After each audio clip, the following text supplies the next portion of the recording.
Bon, écoutez, bonjour à tous. Bienvenue à l'émission numéro 6 des live Twitch de l'EMI, l'École européenne des métiers de l'Internet.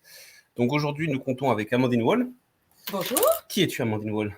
Je suis responsable des relations entreprises au sein de l'école. Wow. Donc, mon job, c'est entre autres d'aider nos étudiants à se professionnaliser grâce aux stages, l'alternance, les workshops, les hackathons, et je suis également intervenante au sein de l'école. Nous avons aussi l'immense honneur de compter avec monsieur Olivier Cracus. Quel honneur. Donc, qui êtes-vous, monsieur Cracus? Moi, au sein de l'EMI, j'ai 2 casquettes. Je suis formateur et je m'occupe aussi du projet de Blend Learning. Et à côté, pour faire simple, je suis un mercenaire. Un mercenaire, c'est-à-dire? Je forme un peu partout en design sur Photoshop, Illustrator, InDesign et d'autres outils de création graphique.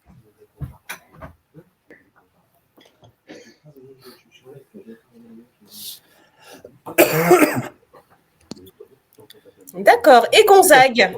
Et Gonzague, notre dernière personne. Moi, je suis en 5e année. Je suis en master CMO, donc Chief Marketing Officer, et avec la petite option Data Manager. D'accord. Ok, très bien, excusez-moi. Donc, je pense que tout d'abord, on va commencer par présenter l'EMI. Donc, je vais te laisser cet honneur. Bah, écoutez, avec grand plaisir. Donc, l'EMI, c'est l'école des métiers de l'Internet, l'école européenne des métiers de l'Internet, pour être précise. C'est une école qui a fêté ses 10 ans. Nous sommes installés au Palais Brognard. Donc, les formations de l'école, c'est avant tout d'être formé au métier du web. Donc, dans le web, il y a principalement 3 grands métiers. Les métiers orientés dans les métiers du design, les métiers du web marketing et les métiers du web développement. Donc, on prépare nos étudiants du niveau bachelor, Bac+3, qui forment au métier de chef de projet digitaux, avec toutes les spécialisées dont je vous ai fait part, au master Bac+5 avec la casquette donc de manager de projet innovant sous 4 spécialités, CMO pour chef marketing officer, CDO pour la partie design, CTO pour la partie technique et CEO pour la partie exécutive, où c'est des rôles plutôt très transverses et qui arrivent à intervenir de bout en bout. Très bien. Vraiment dans les grandes lignes. Voilà, donc en gros, donc une école du web, donc une école en gros, je vais traduire de façon un peu plus générale. Si tu veux travailler dans le métier qui a un métier qui va donc avoir avec le web, tu vas pouvoir faire du design, tu vas pouvoir faire donc de la programmation. Attention, les programmations et le design, c'est aussi pas seulement pour le web, mais pour une application, par exemple. Et aussi du marketing, donc du e-business, si toi, ce qui t'intéresse, c'est pouvoir gagner de l'argent, vendre des idées, des sites web, etc. Donc voilà, ça c'est les métiers auxquels nous préparons. Donc moi, la question que je voudrais vous poser, c'est, je me mets à la place d'un jeune homme, une jeune fille qui a fini ses études ou qui est déjà en train de faire des études. Il se dit, OK, je vais choisir une école. Comment fonctionne ce processus de recherche d'école? Donc là, je me retourne plutôt vers toi, Gonzague. Toi, quand tu as cherché des écoles, que ce soit l'EMI ou autre, comment tu as procédé? En fait, il y a différentes manières de procéder. Je pense que la première manière de procéder, c'est de regarder autour de soi si on a des personnes qui ont les mêmes centres d'intérêt. Là, je parle bien d'un lycéen qui ne sait pas vers quoi il va s'orienter, des études longues, des études courtes. Et c'est vrai qu'en cherchant sur Internet aujourd'hui, il y a beaucoup trop d'informations. Du coup, on va d'abord passer, je pense, par notre entourage. Et une fois qu'on a commencé un peu à s'aiguiller, on est striké par toutes les publicités dans le métro. Venez à nos salons pour trouver votre école, vous allez voir, vous trouverez votre futur, vous serez aiguillé. Et en fait, c'est encore pire, parce qu'en fait, quand on arrive dans les salons, il y a tellement d'écoles aujourd'hui que c'est impossible de trouver vraiment ce qui nous convient. On prend plein de prospectus par-ci, par-là, des plaquettes, on parle à plein de gens, on repart, on n'a pas plus d'informations que quand on est arrivé. Donc, moi, voilà, je suis passé par ces différentes étapes. Et finalement, c'est purement par de la recommandation, par un copain qui m'a dit: «Tu vas voir, dans cette école, on fait ça, ça, ça, ça, ça. On le fait de telle manière, telle manière, telle manière. Bah, si ça te botte, je peux te faire rencontrer une personne et tu peux rentrer dans cette école». Donc c'est vraiment plutôt Le pas réseau. ouais, du réseau, bouche à oreille, plus que la présentation à un stand, qui m'a donné le déclic. Toi, tu avais fait des salons, des journées portes ouvertes un peu? Ouais, franchement, j'en ai mangé énormément. J'ai eu, l'avantage et le désavantage d'avoir mes parents qui étaient derrière moi, enfin juste après le bac. Donc forcément, les parents nous prennent enfin certains parents prennent plus ou moins par la main et moi, c'était vraiment me traîner à toutes les journées portes ouvertes de toutes les écoles franchement, j'en ai fait, je pense en un mois, j'ai dû en faire, 20-25. Ah ouais, Ah ouais. Ouais, ouais, c'était énorme. t'as pas fait semblant, quoi. Ah non. Et du coup, donc par contre, on va préciser, on peut parler d'autres écoles, mais on va jamais les nommer. Donc sans nommer l'école que tu as choisie, au début, tu es parti donc dans une autre école que l'EMI. Et qu'est-ce qui s'est passé? Ce qui s'est passé, c'est que on m'avait, comment dire? Diagnostiqué, si je peux dire ça comme ça, un profil, très technique, un profil qui était, plutôt, axé école d'ingénieur, Ok. alors qu'en fait, pas du tout. Je me suis rendu compte, en fait, au bout de 6 mois que j'avais pas du tout ce profil, que la manière d'apprendre, la pédagogie, c'était pas du tout adapté et en fait, in fine, je me suis dit: «Ça sert à rien de faire 6 mois en plus, donc autant partir et puis, aller voir, le marché, profiter de 6 mois, tranquillement, en tant que jeune étudiant». Donc, Mhm. ça a été plus un problème d'accord entre mon profil et l'école. Donc en fait, peut-être qu'on part déjà sur un premier problème d'orientation Ouais, clairement. au préalable, on va dire. Et après, je comprends que la pédagogie, ça n'a pas matché non plus, quoi. Yes, exactement, Ok. Et du coup, donc là, toi, t'arrêtes, tu vas même pas jusqu'au bout de l'année. clairement. Et pour moi, c'est assez important ce point-là parce que je sais, pour avoir parlé avec des étudiants qui ont eu ton cas ou des professionnels du secteur de la pédagogie, souvent, il y a une sensation de dire non, faut que ça marche. Tu vois, on va se forcer à ce que ça marche parce que on préfère faire des efforts quitte à en souffrir et vraiment des fois mal le vivre plutôt que simplement accepter que bon, bah, c'était pas le bon choix parce qu'il y a beaucoup de gens qui le vivent comme un échec, en fait, tu vois. Et donc, du coup, moi, ça m'interpelle qu'au bout de 6 mois, toi, tu es directement coupé les pots. Donc, comment a été ta démarche par rapport à ça, surtout au niveau psychologique, en fait? Alors, j'ai eu un gros blocage effectivement, à la fin du premier semestre de me dire, «Bah, là, il faut juste s'arrêter, il faut arrêter de continuer» et en fait, j'ai eu le blocage avec mon école. Mon école me disait déjà au bout de 6 mois: «Bah, si tu continues comme ça, tu vas redoubler». Du Ok. coup, Ah ouais, déjà il y a eu ça un refroidit voilà, l'ambiance. Ouais, un ça peu. ça tu prends un peu de distance là-dessus et puis tu te dis: «Bon, de toute manière, il faudra partir. Si c'est pas maintenant, ça sera dans 6 mois». OK. Donc il y a ça, il y a quand même la pression des parents effectivement qui est que, on a commencé donc moi j'étais dans une école où il fallait payer, des frais de scolarité, qui se comptaient quasiment en une dizaine de milliers d'euros. Donc Ah ouais. c'était colossal. Donc j'ai quand même eu mes parents qui m'ont dit: «Il faut continuer, il faut aller jusqu'au bout, quitte à redoubler» et en fait, en écoutant un peu les gens autour de moi, je me suis rendu compte que c'était mieux d'aller à Pôle emploi, c'était mieux de m'arrêter d'aller regarder des vidéos sur YouTube pour me former moi-même, plutôt que de rester assis à écouter quelqu'un dont j'avais même pas envie d'apprendre ce qu'il me disait. Ouais. Donc dès lors, bah, tu te reposes tu te posis enfin tu te regardes dans un miroir, tu te dis: «Est-ce que, je continue? Est-ce que j'ai envie de m'intéresser plutôt à un autre domaine?» et c'est là où tu fais le déclic de: «Bah, là, je pars, parce que si je reste, je vais être malheureux». Ouais. Généralement, quand on est en études supérieures et quand on fait des grandes études en école préparatoire, tu es souvent seul le soir quand tu vis seul. Tu es, dans un isolement et donc psychologiquement, c'est dur. Si tu sors pas le week-end, c'est encore plus compliqué. Donc faut pas rester dans ce cercle Mmh. vicieux, il faut essayer d'en sortir Et c'est vrai que les amis, la famille et certains, ouais, certains coachs et tout, c'est des personnes qui peuvent te soutenir et t'aider pour sortir de ce cercle vicieux, quoi. Ouais, je pense qu'il faut faire vraiment la différence entre j'ai du mal parce que j'ai du mal à comprendre ou pour une raison ou une autre, j'ai un peu de mal à suivre.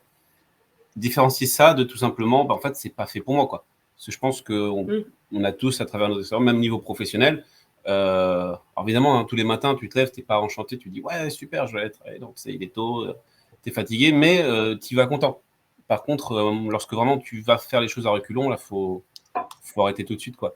On a des questions de EasyPack qui nous dit, mais au bout de 6 mois, pour un jeune de 17-18 ans, t'avais quel âge à l'époque, Gonzague? Moi, j'avais 18 ans. Ok. Est-ce qu'il est vraiment possible de le définir pour des années à venir? Donc, je pense qu'on parlait du projet, en fait. Donc,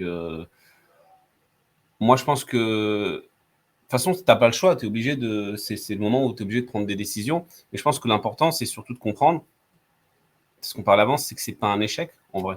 De se réorienter, que ce soit dans une autre école ou dans une autre voie. De toute façon, c'est comme ça qu'on. C'est comme ça qu'on grandit, et puis justement de comprendre, enfin, de comprendre que c'est pas fait pour nous, enfin, c'est hyper important. Toi, Olivier, tu as eu un peu des retours d'étudiants, enfin, il y en a parfois, parce que tu as été responsable pédagogique. Ouais.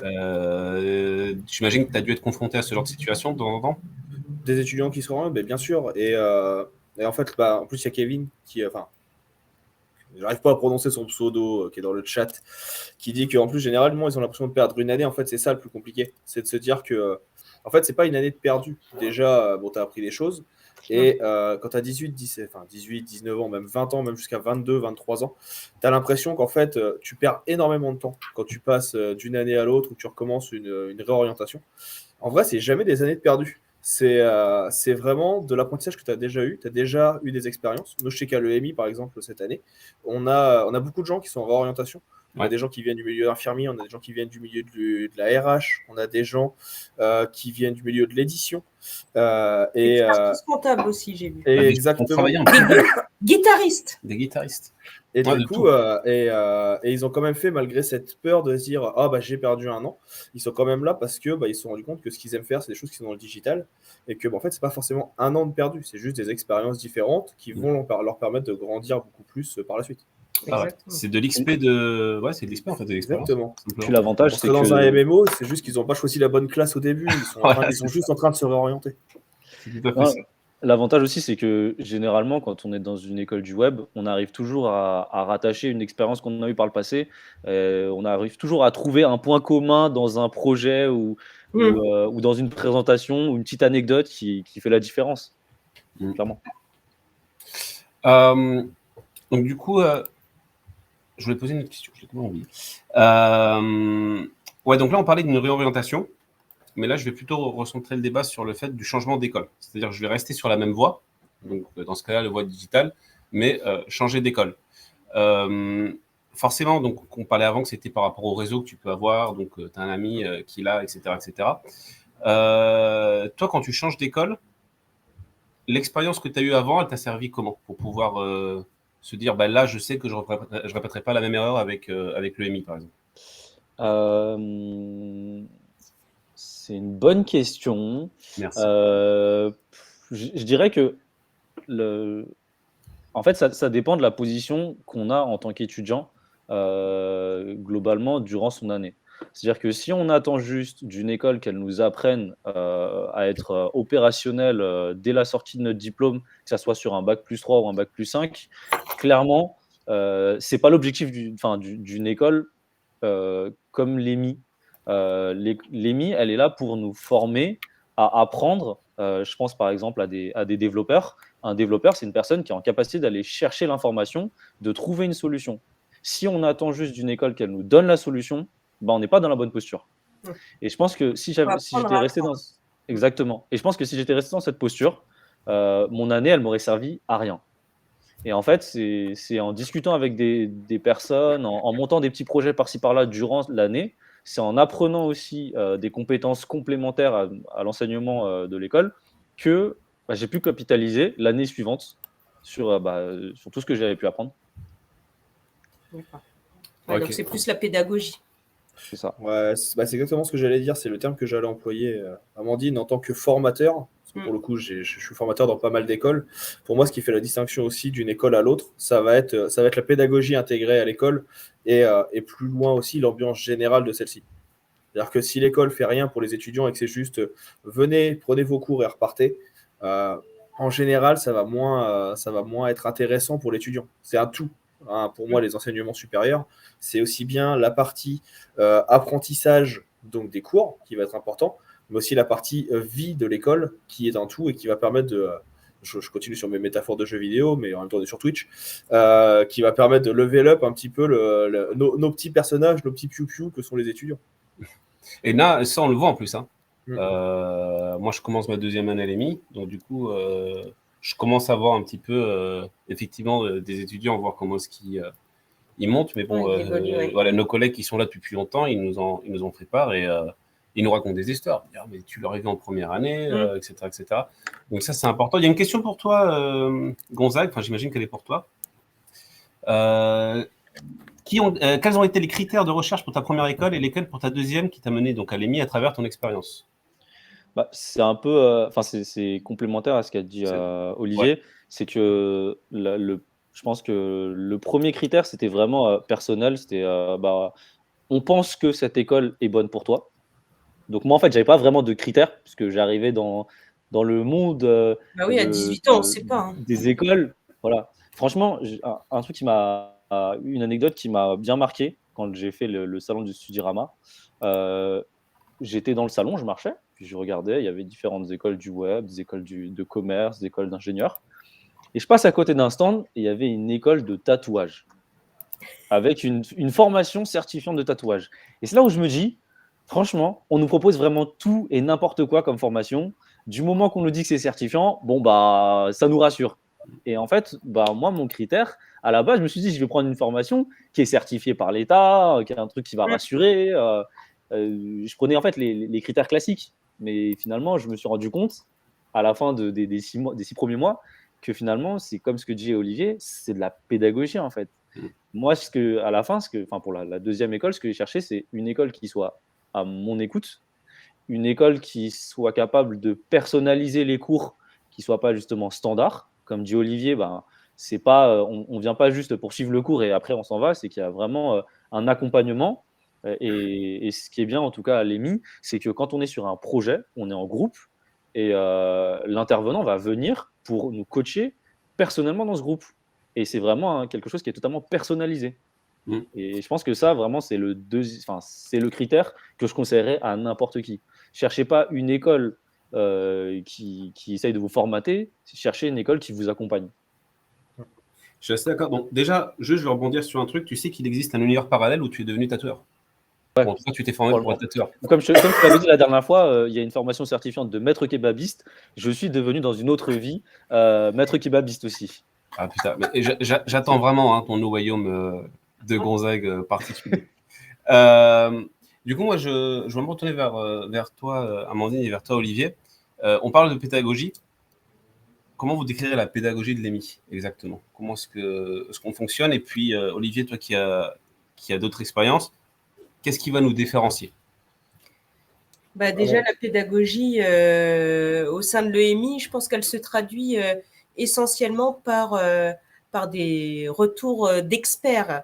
Hein, c'est avant tout, en effet, des consultants qui sont en poste et qui ont un retour d'expérience suffisant pour le vulgariser et l'enseigner auprès de nos étudiants. Donc ça, c'est vraiment des compétences indéniables. Bien sûr, d'être bon dans son domaine et d'avoir le sens pédagogique pour savoir transmettre son savoir. Voilà. En gros, c'est-à-dire que nos intervenants ne sont pas ils sont pas salariés, on va dire, à temps plein. Ils ont leur boulot, ils ont leur boîte. Enfin, des fois, ils sont freelance, d'autres pour des boîtes. Mais c'est donc du coup des gens qui sont vraiment dans la vie professionnelle active, qui viennent ici. Et normalement, soyons clairs, si les gens font ça, c'est vraiment Par Par passion. passion, c'est pas, ils ont déjà leur facture travail payée à de leur côté. côté, il n'y a pas de souci. Hein. Donc, du coup, l'avantage, c'est que ce sont donc des personnes qui sont au courant de ce qui se passe. On va dire, ils sont vraiment donc, dans la vie active. Vous n'allez pas avoir un prof que ça fait 10 ans qu'il a quitté le monde du qu'il a quitté travail. le monde du travail et qui va vous dire non, Photoshop, je ne fais pas trop, on vient, on fait sur Paint. Je grossis le trait. Mais voilà, vous allez vraiment avoir donc de plus l'avantage, c'est que déjà, ça crée un réseau. Ah, complètement. C'est-à-dire que ton prof, demain, ça peut être ton chef. Ouais, exactement. Et c'est Et c'est le déjà. cas. C'est Et déjà ça arrive le- très, très C'est souvent. déjà arrivé. Ouais. Et du coup, Et toi, donc ça, Olivier, c'est top pour les étudiants. Et Toi, en plus Olivier, de ça, moi, tu je vois quelle rajouterais une autre différence chose qu'on a à l'EMI, et pour le coup, comme je disais tout à l'heure, hein, je me suis présenté comme mercenaire, c'est que je suis dans pas mal d'écoles. Il y a un côté bienveillant qu'on retrouve plutôt bien. Alors déjà, les locaux sont somptueux. On est quand même au Palais Brognard. Ouais. Ça en jette. Et entre les élèves, l'équipe encadrante et les formateurs, il y a une espèce de bienveillance et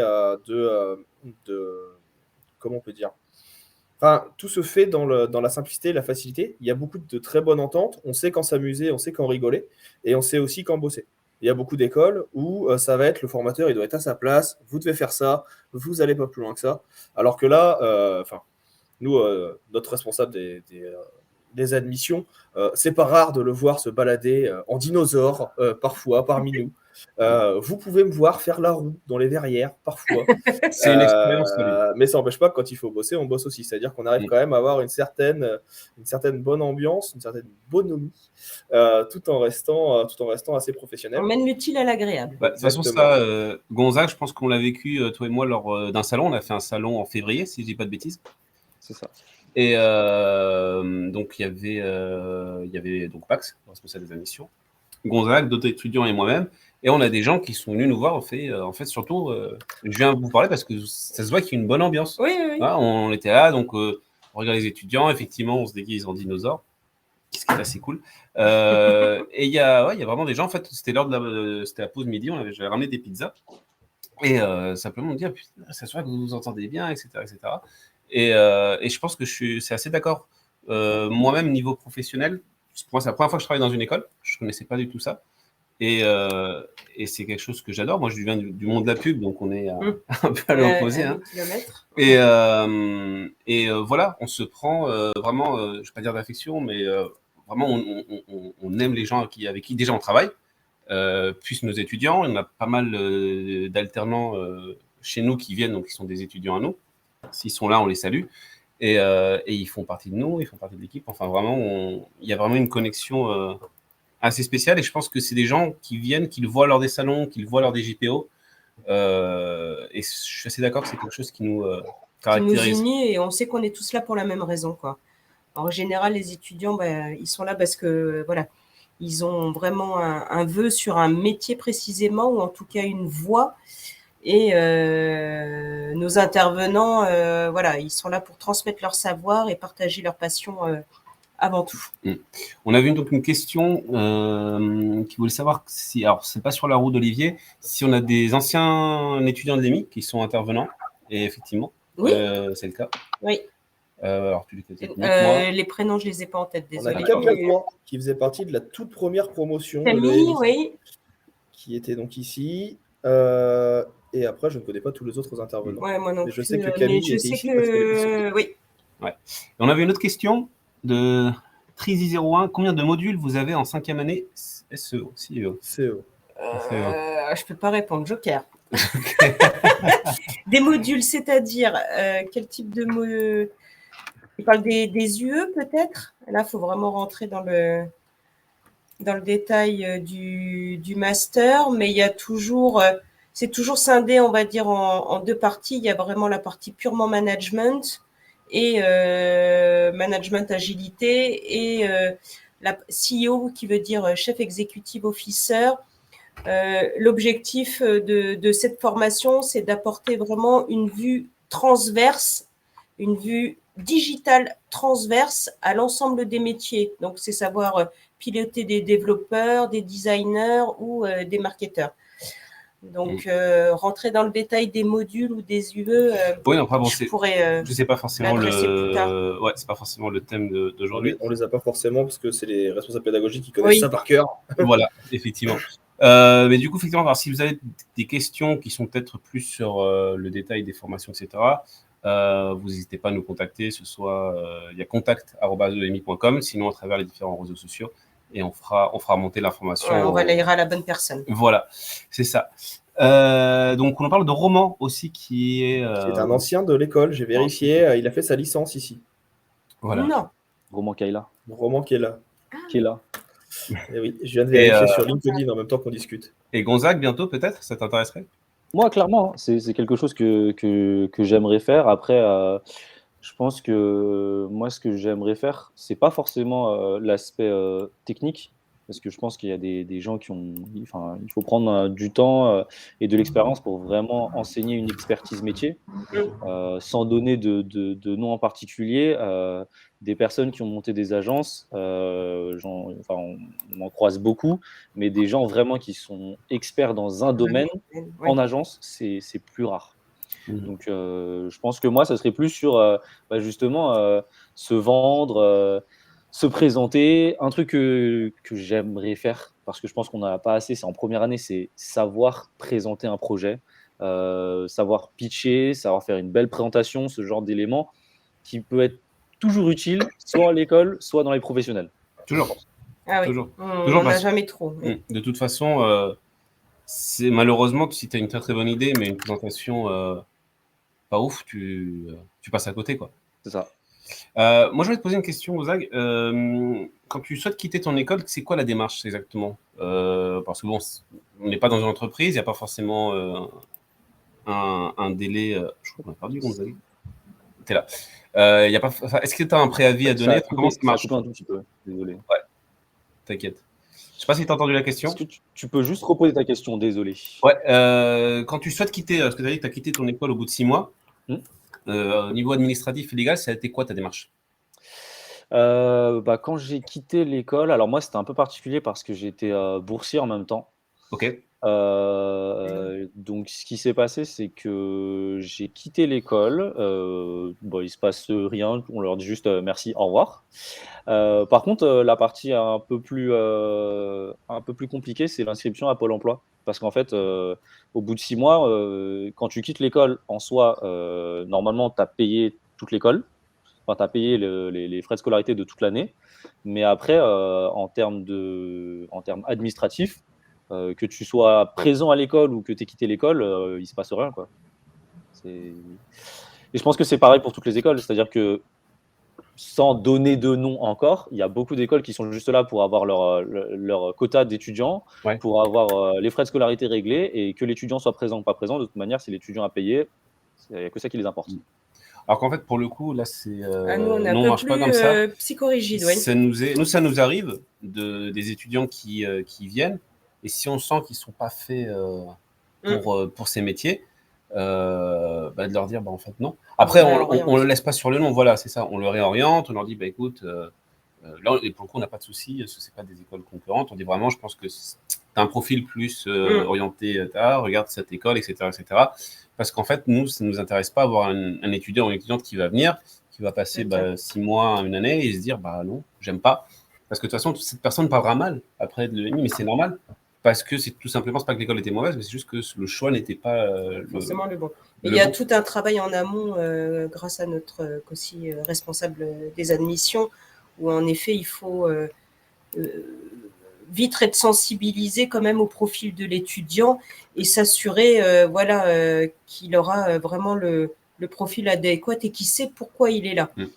Et c'est aussi complète par rapport au positionnement qui m'avait été présenté de l'EMI.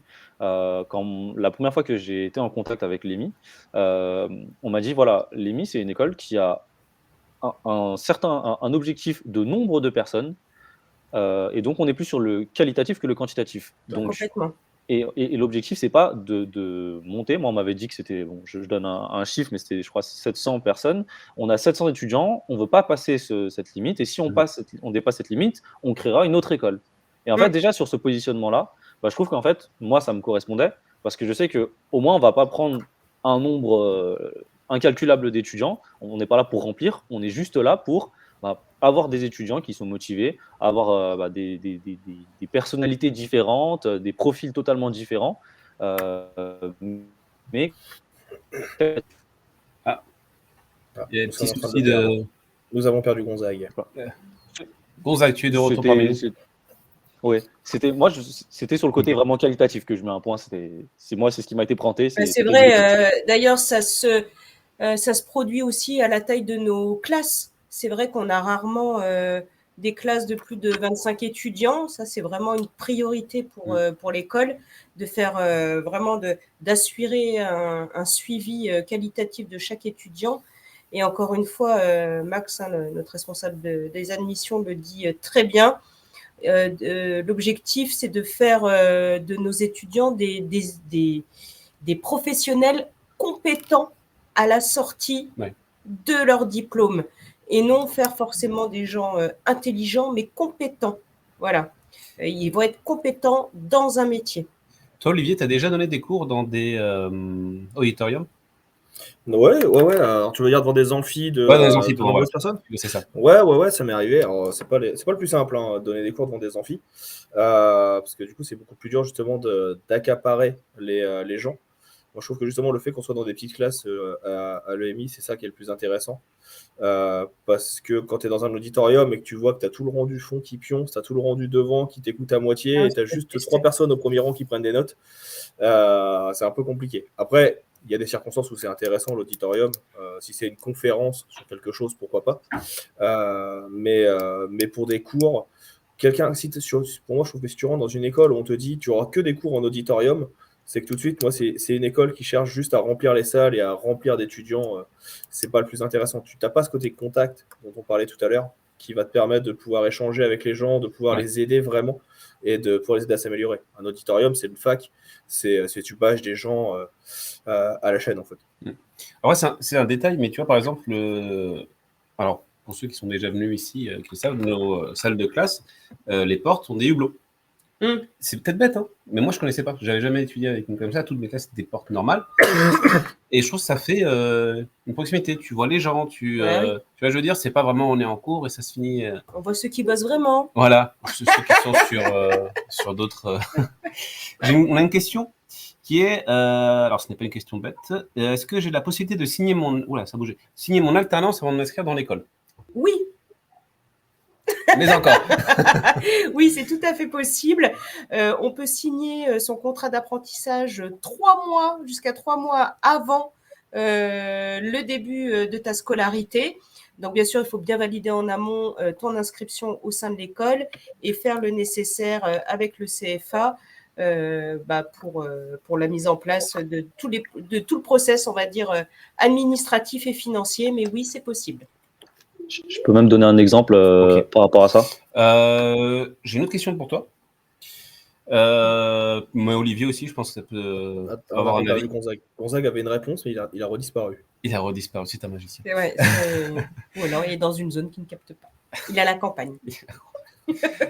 Est-ce que ça peut être mal vu sur un CV d'avoir fait plusieurs écoles, enfin d'avoir commencé une ou deux écoles et de ne pas les avoir finies, d'avoir changé? Est-ce que ça, dans un CV, un recruteur peut le voir Alors, franchement, non. Après, il y a toujours un certain degré. Bien sûr, s'il a changé 10 fois, tu commences à te poser des questions.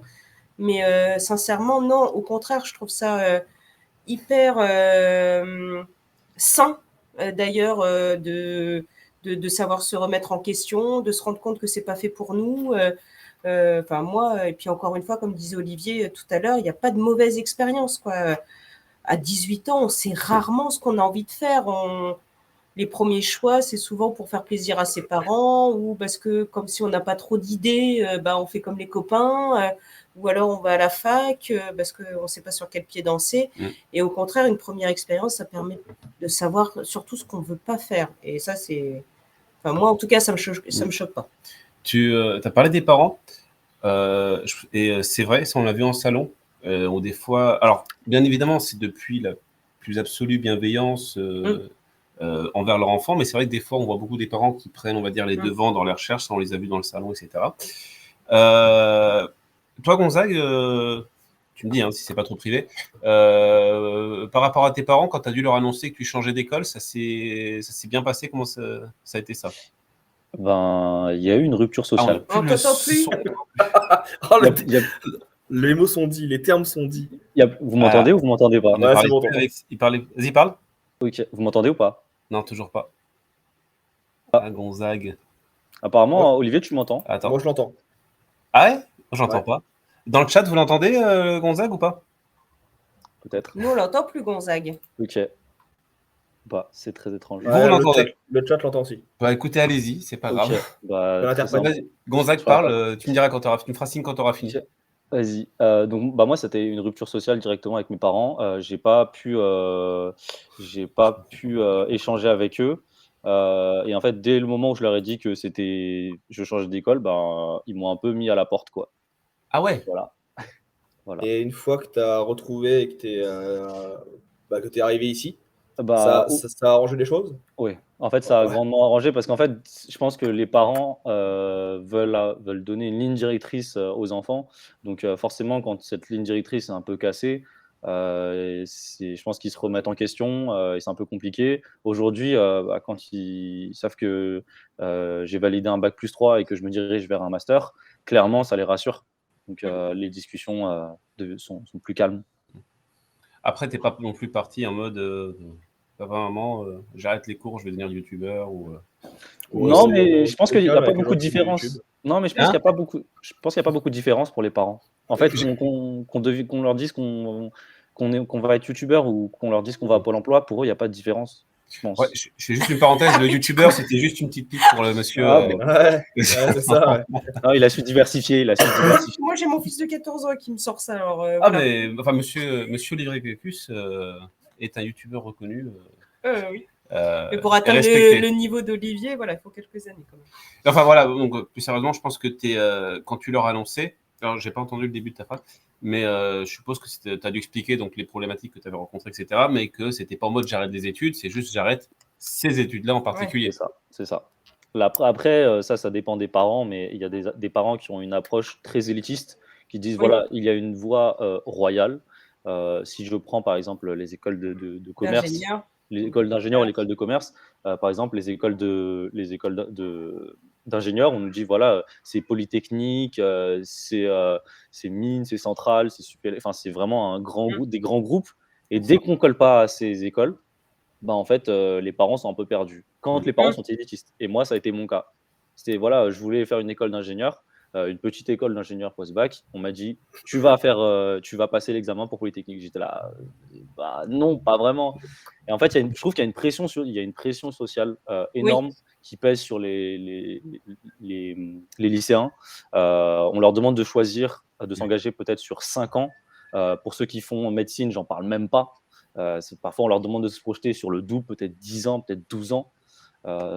Et c'est assez dur quand on n'y arrive pas de leur dire finalement, il faut que je change. Et ça peut être dur pour les parents, je pense.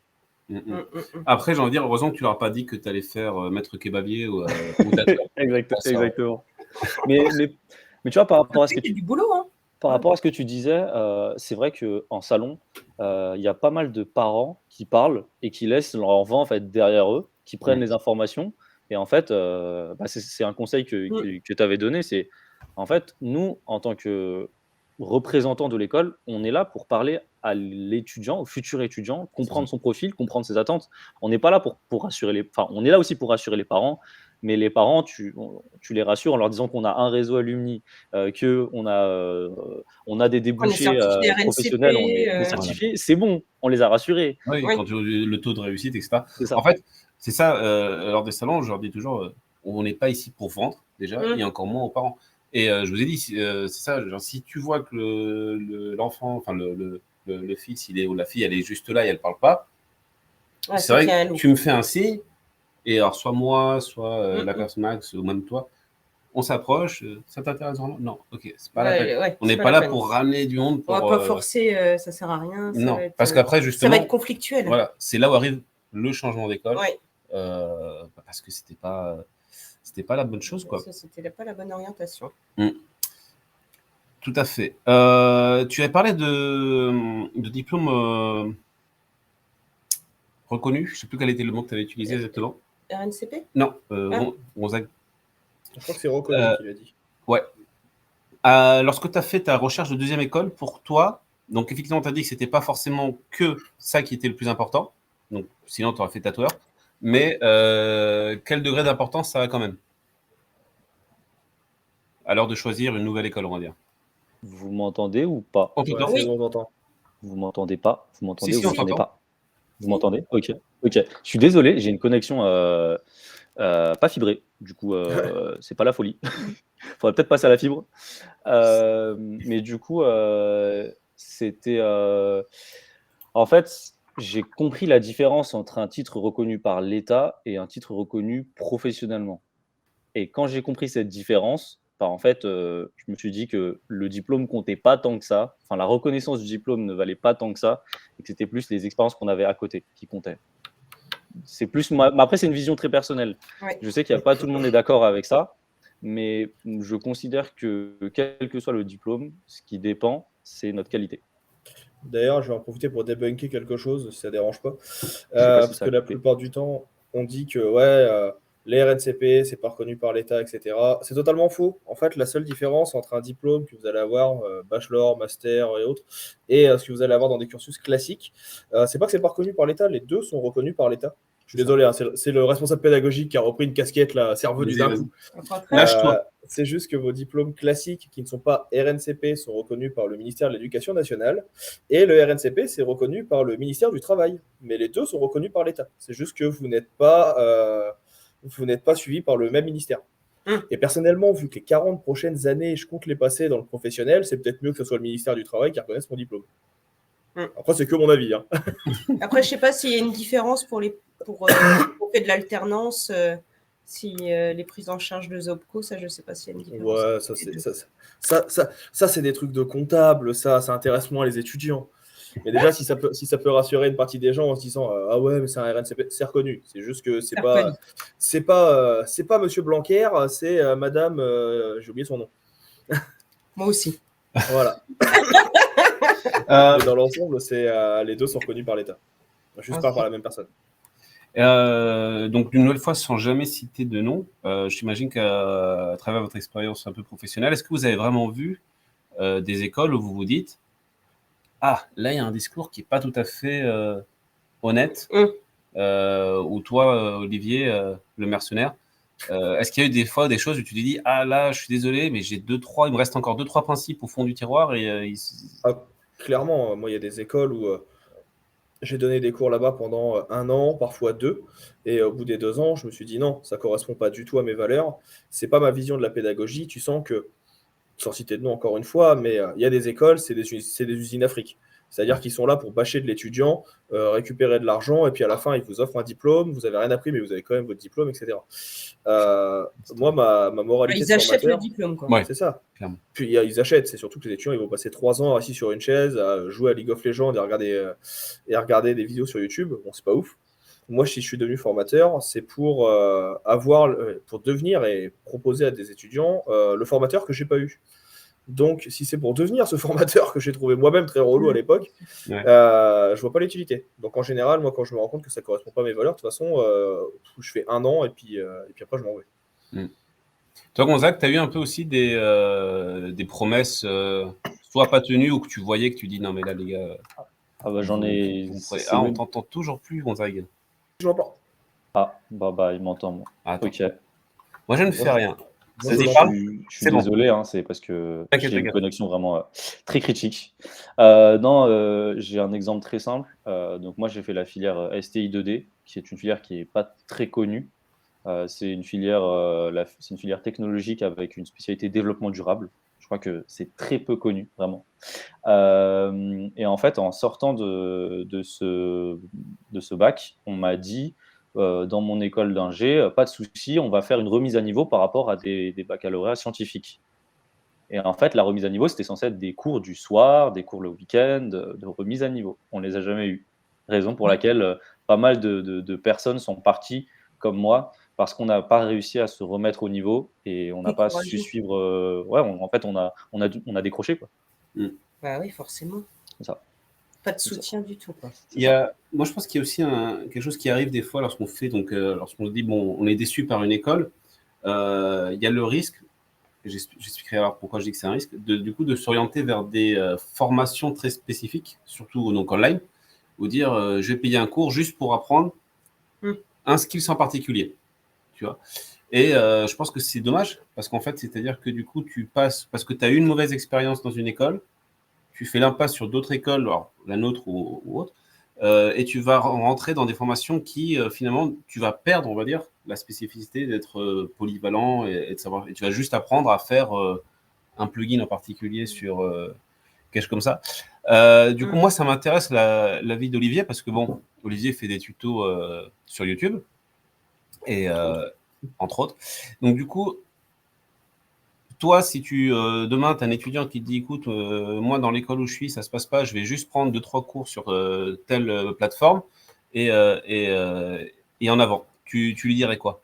Alors, en plus, clairement, c'est mon business model parce que tu parles de YouTube, mais moi, à côté, je vends de la formation vidéo sur, Voilà. sur Internet. Je vends des cours de Photoshop, Illustrator, InDesign sur des plateformes. Moi, je pense que même si c'est un outil, les formations, les tutos, les vidéos, ça remplacera jamais l'expérience que peut apporter un formateur, ça remplacera jamais l'expérience que peut apporter une école. Tout à l'heure, on disait, il y a tout, enfin, on le disait tous les trois, hein, il y a tout un univers autour. Le fait d'avoir des gens avec qui échanger, le fait de pouvoir faire du réseau, le fait de pouvoir échanger, rigoler et rencontrer des gens, ça, tu l'auras pas avec des vidéos. Donc techniquement, tu deviendras peut-être une brute. C'est possible, hein, j'en connais qui sont devenus des brutes et se sont auto-formés avec juste de l'huile de coude, des vidéos et des logiciels. Mais ce qui a permis que derrière, ils développent professionnellement leur réseau et tout ça, et bah, c'est qu'ils ont dû aller faire des afterwork, ils ont dû aller faire des apéros, ils ont dû aller faire des choses. C'est des choses qui leur a pris du temps sur le tard. Alors que je pense que s'ils avaient eu une formation en école, ils auraient rencontré d'autres personnes, ils auraient rencontré d'autres collègues, ils auraient commencé à faire ce réseau qui permet aussi de griller quelques étapes, entre guillemets, que tu n'as pas si tu t'auto-formes. Pour moi, les deux vont être complémentaires. Il te faut l'école, et de toute façon, voilà, je suis désolé, j'enfonce des portes ouvertes. Je pense que de toute façon, et il faut le savoir tout de suite, quand vous faites une formation dans le digital, et ça sera pareil chez nous, hein, ça sera pareil quelle que soit l'école, il ne faudra pas se formaliser à ne faire que ce que vous avez à l'école. Dans le digital, ça bouge très très vite. De toute façon, il vous faudra la journée aller à l'école et faire du réseau, et le soir bâcher du tuto pour pouvoir avancer. Parce que vous êtes des classes de 30, 60, 70, 80, 110, 200, où vous apprenez tous la même chose. Et donc, du coup, l'avantage, ça sera d'avoir des professeurs qui seront à votre dispo pour vous accompagner, pour aller plus loin. Ça sera être force de proposition de votre côté. C'est ce que vous disiez tout à l'heure, on a des avantages que nous, on est très proactifs sur ça. On aime bien vous accompagner.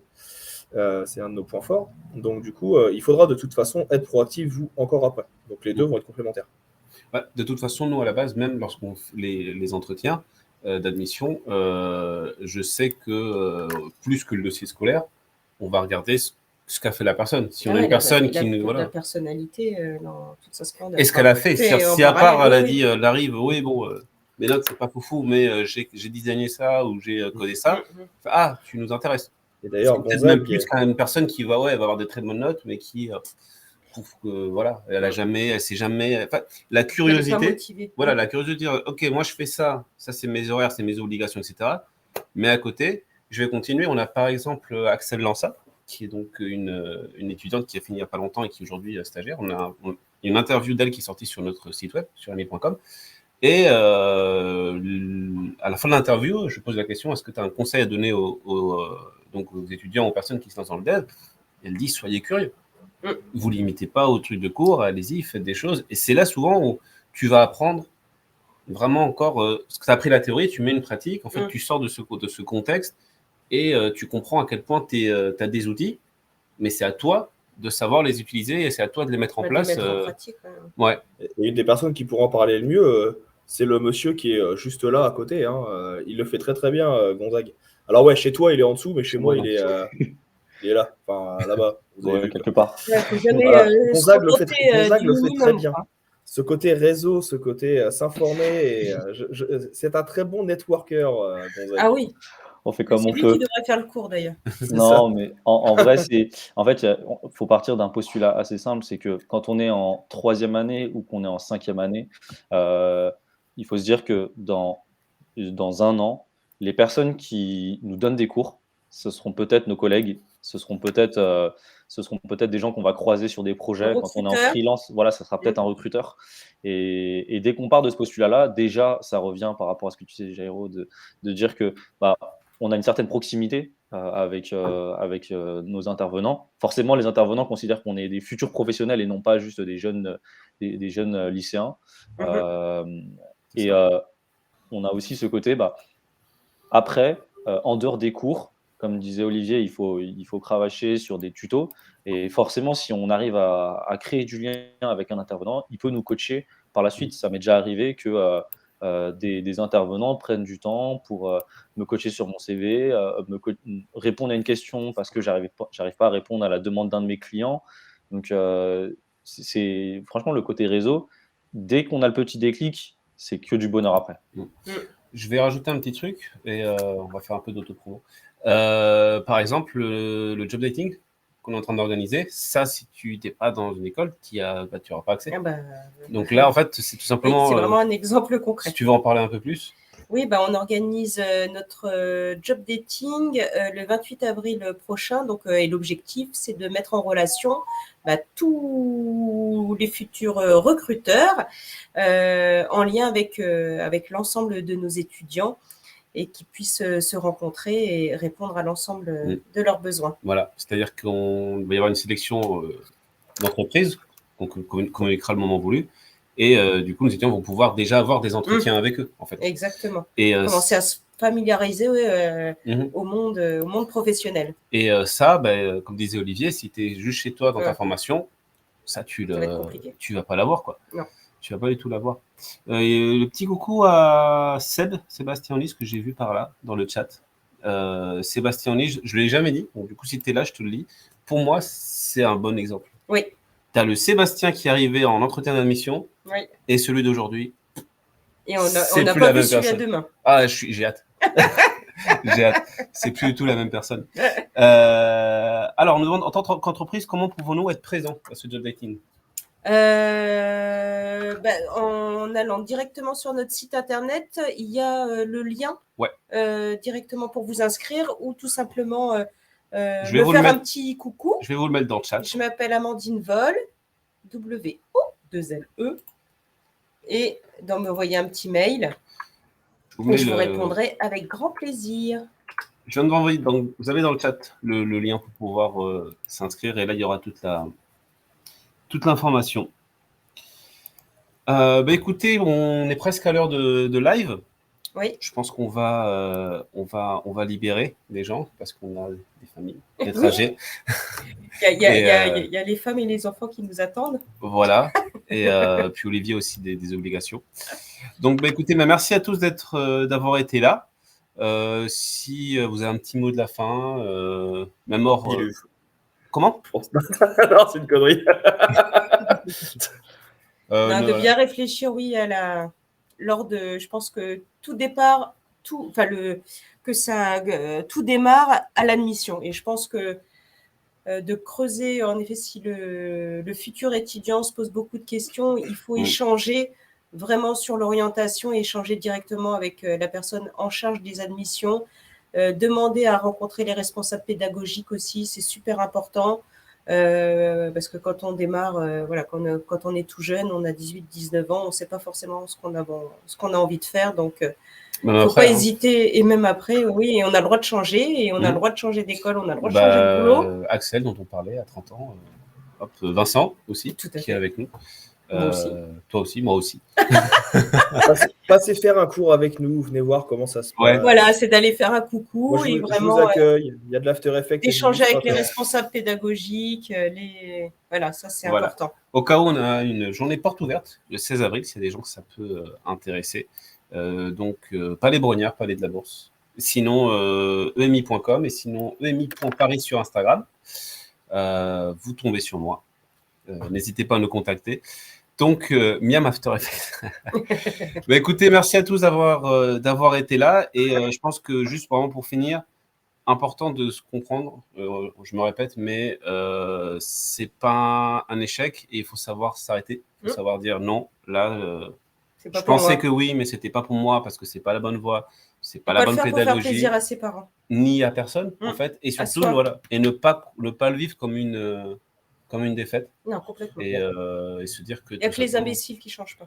Moi, je finis sur ça. Voilà. Moi, mon mantra, quand c'est comme ça, quand je discute avec des étudiants, c'est juste dis-toi, qu'est-ce qui va te donner envie de te lever pendant Mais tous 40 les ans tous les matins. jours? Exactement. Clairement. Ça fait un Ah peu vieux con, ouais, je suis un peu un boomer aussi. Non, non, non, Mais non, c'est non. tellement vrai. Ouais. Mais clairement, ouais, enfin, moi, je sais que si je faisais pas du design, je sais pas ce qui me donnerait envie de me lever enfin, tous les matins à 8 heures pour pouvoir aller taper 1 heure de transport pour au final Ouais. bosser. C'est ça. Donc, vraiment, en fait, c'est ça la première question à se poser, Mm. c'est qu'est-ce que vous avez envie de faire pendant les 40 prochaines années? Pas forcément C'est ça, dans la même boîte. parce que c'est Mais, pas seulement les 3-4 d'études, Mm-mm. c'est derrière tout le déboulé. D'ailleurs, faut que je change mon discours, c'est pendant les 45 prochaines années maintenant. Je suis Ou les désolé, 72, comme tu veux. C'est un autre sujet. cela ne nous regarde Regarde pas. pas. Voilà. Ben, écoutez, une nouvelle fois, merci à tous. Passez une très bonne soirée, Bonne soirée. Et à très bientôt sur nos réseaux, à l'école, où que ce soit. Voilà. Au plaisir, à votre disposition. Ciao, ciao. À bientôt. Salut à tous. Ciao.